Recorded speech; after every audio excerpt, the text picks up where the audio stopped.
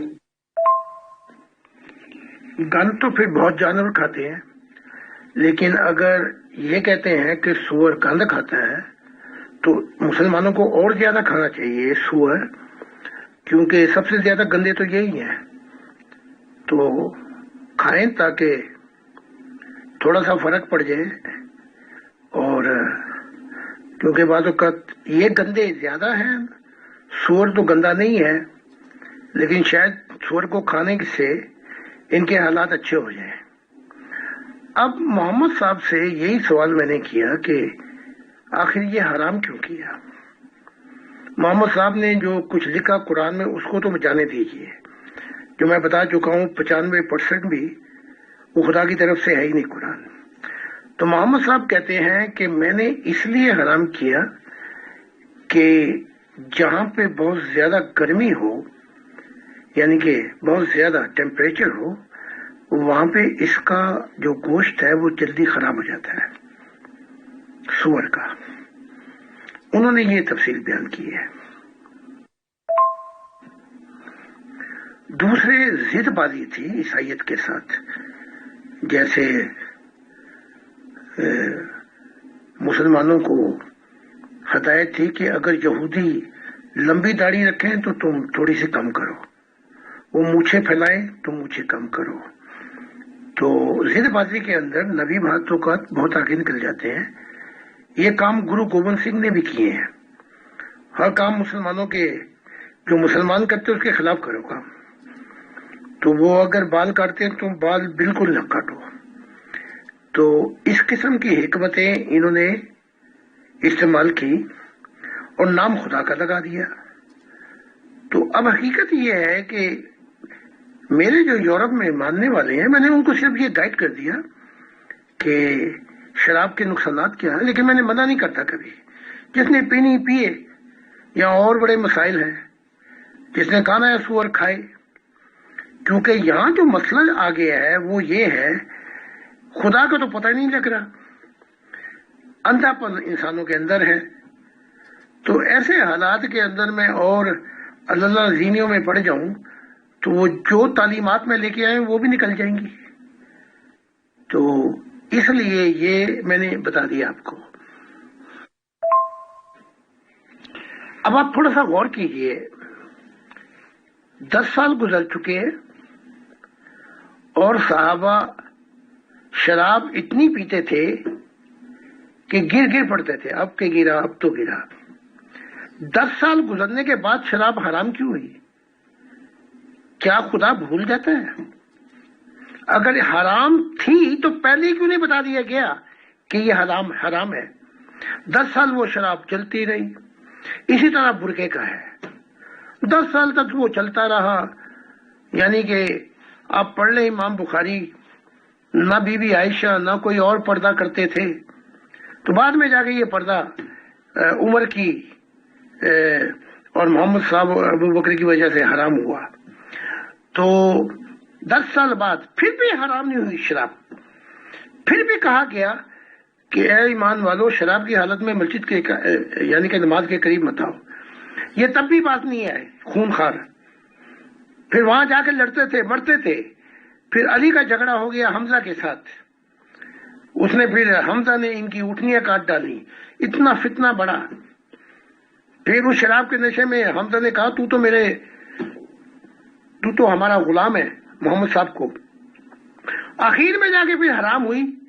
تو یہ حرام خدا نے نہیں کی, یہ سوچنے کا مقام ہے. یہ بڑے حالات جب خراب کر دیے انہوں نے تو پھر حرام ہوئی. اصل میں محترم زاہد خان صاحب, ٹو بی ویری فرینکلی میں تو بہت نیوٹرل طریقے سے ہر چیز کو سوچتا ہوں. ایک ٹائم زندگی میں وہ بھی رہا ہے کہ کبھی ہم نے میٹ کو ہاتھ بھی نہیں لگایا, اور ایک ٹائم یہ بھی ہے کہ اب میں میٹ وغیرہ شوق سے کھا لیتا ہوں. تو میں بزنس ٹور کے لیے ایک سٹی میں گیا ہوا تھا ادر دین ایبرٹس. تو وہاں پہ مجھے خیال آیا کام نمٹانے کے بعد کہ تھوڑا سا مرغے کا میٹ میں لے لیتا ہوں, یہاں سے سنا ریٹ کچھ کم بھی ہیں. تو میں اس مارکیٹ کی طرف نکل گیا. تو وہاں پہ ایک ایسی مارکیٹ ہے جس میں شاپس یہی ہیں, مطلب مرغی کا بھی, بکرے کا, اس طرح کا, اور فش وغیرہ اویلیبل ہیں. تو ان بٹوین میں نے دیکھا کچھ دکانیں ایسی بھی ہیں جس پہ بورڈ لگا ہوا تھا کہ یہاں پہ پگ کا میٹ ملتا ہے. اچھا ٹائم کی بات ہے, جب میری نظر پڑی اس پگ والی کی دکان کے اندر کو, میں نے دیکھا میں اندر ہی چلا گیا. تو کیونکہ مرغا, بکرا, مچھلی وغیرہ ہم دیکھتے رہتے ہیں, تو یا تو پہلی نظر میں نے دیکھا تھا اس لیے ایسی بات ہوئی یا کیا ہوا, تو مجھے اس میں نیٹ اینڈ کلین نیٹ لیس زیادہ نظر آئی. تو میرے دماغ میں یہ سوال آئے کہ یہ دیکھنے میں تو بہت اچھا لگ رہا ہے میٹ, بہرحال کیا باتیں ہوں گی. تو میں نے آپ سے یہ سوال کر دیا کہ آخر ایسا کیوں, اور آپ کی طرف سے بھی جو جواب ملا سمجھ میں آ گیا سر. جی بہت شکریہ محترم امیر فیض صاحب. میں 2 سوال ہیں میرے پاس ہمارے ممبران کی طرف سے, وہ میں جناب محترم قبلہ آزاد اسلام کی اگلی آڈیو کے بعد یہاں پر گوش گزار کرتا ہوں گے. شکریہ. میڈیسن جو بتاتی ہے وہ یہ کہ زیادہ سور کھانے سے ہڈیوں کی بیماری ہو جاتی ہے, روئما کہتے ہیں ہم اسے. اور اس کے جو سکن ہے یا جو اس کی کھال ہے وہ انسان نما ہے. تو اب مستقبل میں یہ مولویوں کی جب کہیں سے سرجری ہوگی تو یہ ان کے گالوں پہ سور کی کھال لگائی جائے گی اور ان کے جسم پر. تو ابھی تو یہ کھانے سے کہہ رہے ہیں نا کہ حرام ہے, پھر کیسے حالات ہوں گے کہ اگر ان کا ہونٹ کٹ گیا یا گال کٹ گئے یا جسم کا کوئی حصہ جل گیا ہے تو وہاں سور کی, انہوں نے کہا وہ سکن جو ہے وہ بالکل انسان سے ملتی ہے تو ان کے لگے گی, تو پھر یہ سور کو حرام کیسے کہیں گے. تو نقصانات بھی ہیں فائدے بھی ہیں, تو وہ میں نے آپ کو بتا دیے. علیہ السلام پر خدا کی سلامتی. ہمارے ایک ممبر کا سوال ہے, یہ کہتے ہیں زاہد خان صاحب سے سوال ہے, کیا انسانی جسم میں صرف انسانی ارواح کو ہی بھیجا جاتا ہے یا اس کے علاوہ بھی مخلوقات بھیجی جاتی ہیں؟ اگر ایسا ہے تو انسان کا اصل تعارف کیا ہے؟ فقیر ثابت علی. یہ جو ظاہری کائنات ہے وہاں اور بھی زندگیاں آباد ہیں, یعنی کہ وہ زندگی ابھی تو نہیں ملی کیونکہ 8 ملین لائٹنگ ایئر زندگی کا وجود نہیں ہے, لیکن یہ جو ظاہری کائنات بہت پھیلی ہوئی ہے. تو فرشتوں کی پاسبلٹی بھی ہے, جنوں کی بھی. تو ان جو پلانٹ ہیں وہاں پہ وہ ارواح جو ہیں فرشتوں کی یا دوسروں کی وہ آتی ہیں. جیسے کہا گیا کہ فرشتوں کی دنیا میں ہم فرشتے نبی بھیجتے ہیں, تو ان کو بھی موقع دیا جا رہا ہے اس ستاروں کے جہانوں میں. انسان کے اندر جو بھیجی جاتی ہے وہ انسانی روح بھیجی جاتی ہے. تو اس کے متعلق خدا کی ذات کیا کہتی ہے, ذرا اس پہ غور کرنا پڑے گا ہمیں. اب جو فرشتے ہیں ان کے اندر فطرتاً ایک چیز ہے، جیسے انہیں کلین گیس کے ساتھ تخلیق کیا گیا، جسے کہتے ہیں آکسیجن، جس کے اندر وہ نہیں ہے، یعنی کہ کیا کہا جائے گا، کثافت نہیں ہے. اور جنوں کو آگ کے شعلے سے، تو یہ بھی اس میں سے بھی کثافت کم ہے، لیکن آکسیجن، سفید نور، اور یہ اوپر کی طرف جاتے ہیں. مٹی جو ہے وہ نیچے کی طرف جاتی ہے، لیکن مٹی کے اندر جو اصل راز پایا گیا ہے، جسے ہمارا جسم تخلیق ہوا، اس کے اندر یہ جو جتنے ستاروں کے جہان ہیں، جہاں جہاں ایلیمنٹ ہیں، جو آباد ہیں، ان کے ایلیمنٹ اس مٹی میں پائے جاتے ہیں، ذرے.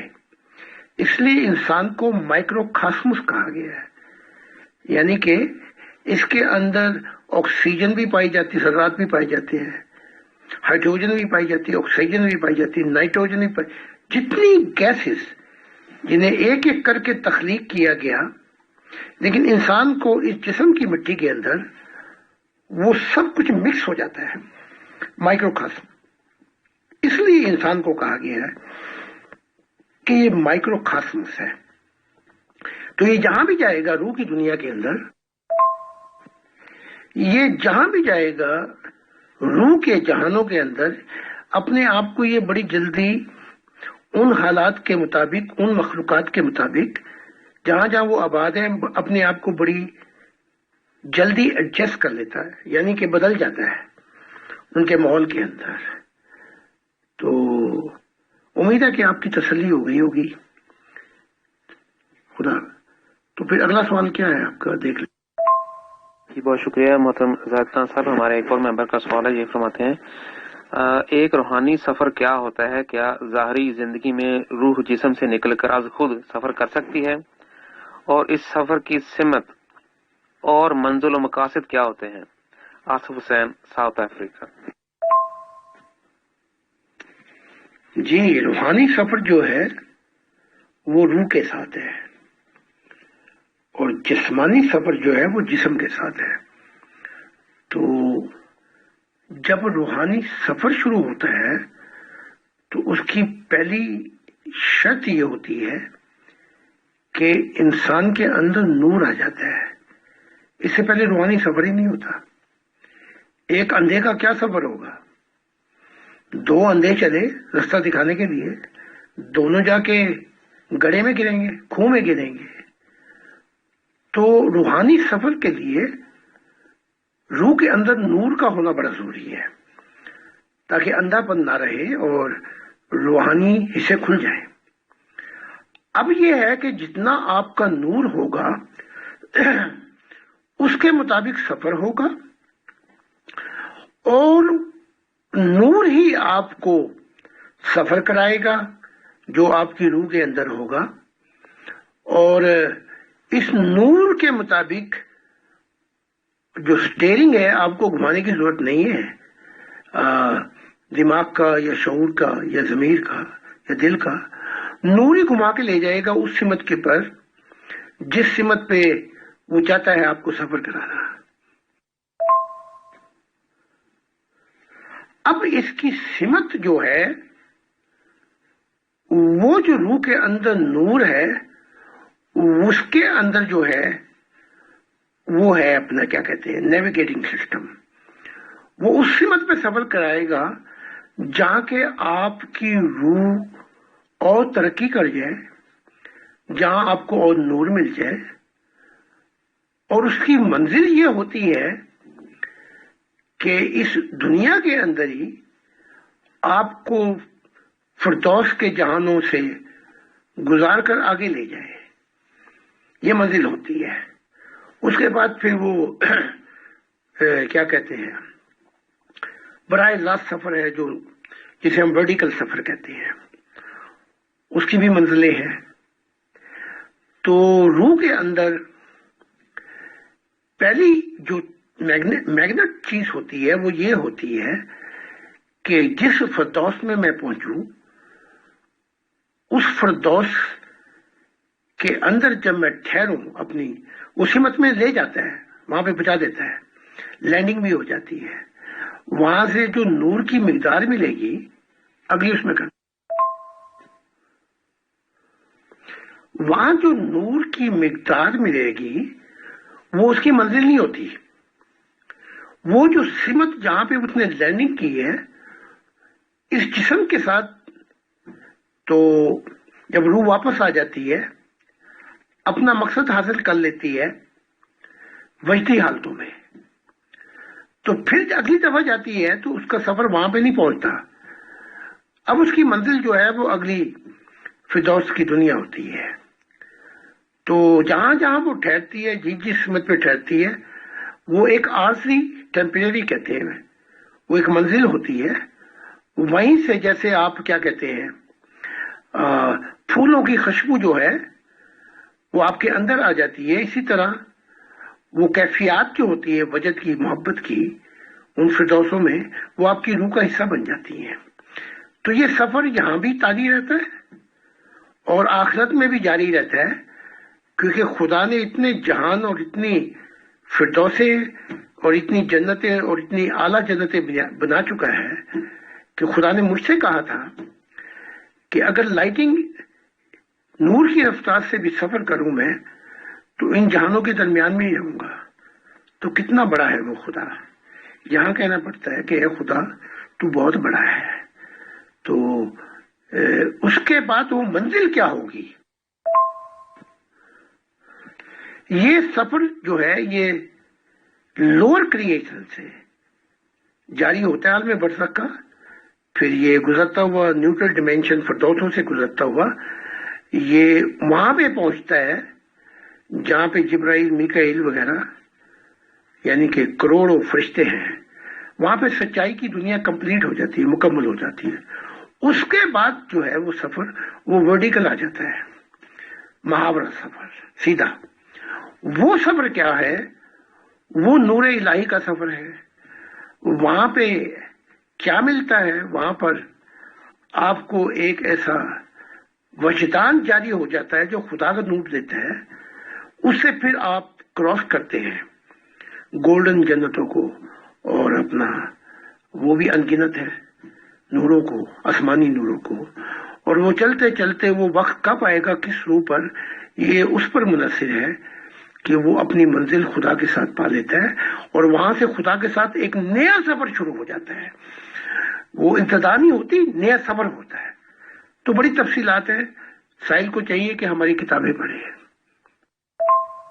بہت بہت شکریہ، بہت جزاک اللہ محترم زاہد خان صاحب، آپ تشریف لائے، ٹائم نکالا، سوال و جواب کا سیشن یہ ہوا، اور بہت بہت شکریہ، بہت جزاک اللہ۔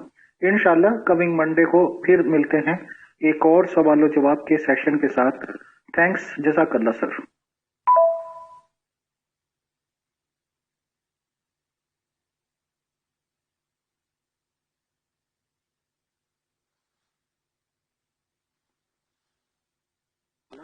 انشاءاللہ کمنگ منڈے کو پھر ملتے ہیں ایک اور سوال و جواب کے سیشن کے ساتھ۔ تھینکس، جزاک اللہ سر۔